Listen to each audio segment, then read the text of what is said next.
Hey guys, and welcome back. Today I'm going to do this fun Christmas nail foil and stamp design.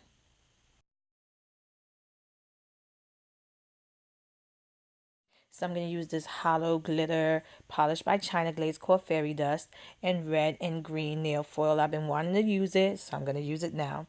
So I already painted my nails with the glitter, and what I did is I just applied the foil onto my nails. I didn't use a glue on it. I just wanted to see if it worked, you know, without the glue, and it did. I just let the polish dry a little, and then it was a tacky, and then I just applied the foil on top of it, and it came off, and it came out the way I wanted it to. I didn't want my whole nail to be covered. I wanted that glitter to show in the background, and it came out, kind of gave it like a dry brush look to it, and I really did like the finished look of the whole design.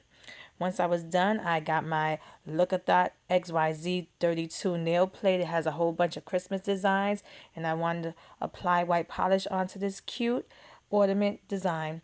Now, the only problem was once I applied my quick dry top coat, the red and green kind of bled through the white. And at first I didn't like it, but I have to say I did like it because, it gave the ornaments a little bit of color and, Christmas look to it.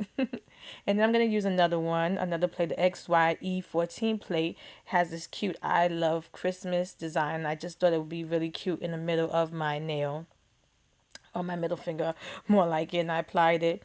And you'll see once I apply that quick dry top coat, you're going to see the color bleed through. But like I said, I liked it at the end. I really thought it was really cute. It's a really easy and simple Christmas design. And here's the finished look. If you like this video, please give it a thumbs up and subscribe to my channel to get updates on when I upload new videos. And check out my Instagram at FoamMyNails to see more of my nail art. Thanks so much for watching.